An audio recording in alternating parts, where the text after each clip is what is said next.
Le lys, cette fleur majestueuse et élégante, est symbole de pureté, de renouveau et renaissance.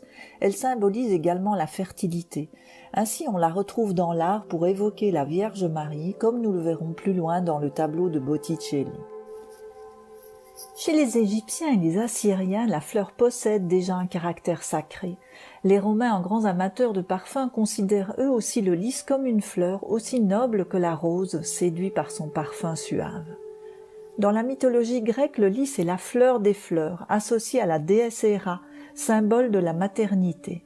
La légende raconte que Zeus, l'époux d'Héra, eut avec une mortelle un fils, Héraclès. Mais pour que ce dernier devienne immortel, Zeus le fit allaiter par Héra. L'enfant téta si vigoureusement que des gouttes de lait se répandirent dans le ciel, créant ainsi la voie lactée et au sol donnant naissance au lys blanc.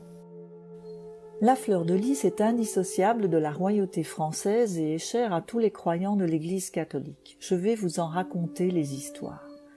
Tout d'abord, il faut savoir que le symbole de la fleur de lys représente en fait un iris, comme je vous l'avais raconté dans ma vidéo sur l'iris. D'après l'histoire, ce serait Clovis, le premier qui en 507 avait découvert l'iris jaune des marais et avait gagné la bataille en le brandissant.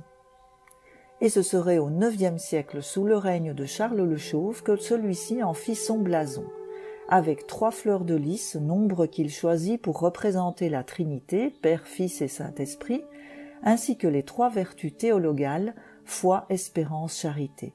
Ceci rappelant que ce monarque ne devait son pouvoir qu'à Dieu, pas du peuple. Et c'est sous le règne de Louis VII que l'expression fleur de lys peut être dérivée de fleur de Louis, fleur de Louis, apparut et que les fleurs de lys d'or sur champ d'azur devinrent les armes de France et l'emblème spécifique des rois de France. Mais revenons au lys, symbole lié à la tradition catholique et la Vierge Marie. Dans la Bible, on évoque déjà le lys dans le Cantique des Cantiques. Il symbolise la pureté, la virginité de Marie, ainsi les églises ayant pour patronne la Vierge Marie la représentent portant un sceptre en fleurs de lys. Et aujourd'hui, le lys est très présent aux communions et aux mariages. C'est un iris qui s'est fait voler la vedette.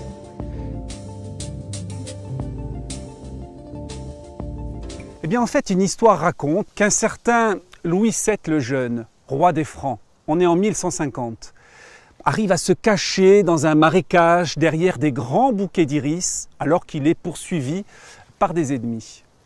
Il va rentrer à la cour et au palais va décider de mettre à l'honneur sur un blason cette plante des marécages qui l'a protégée. Et on se dit alors qu'on vient de mettre en avant sur un blason la fleur de Louis, c'est-à-dire la fleur de Louis, Louis VII le Jeune, à part que son prénom se prononçait Louis. Et depuis ce temps-là, on s'est trompé en prenant la fleur de Louis pour la fleur de lys.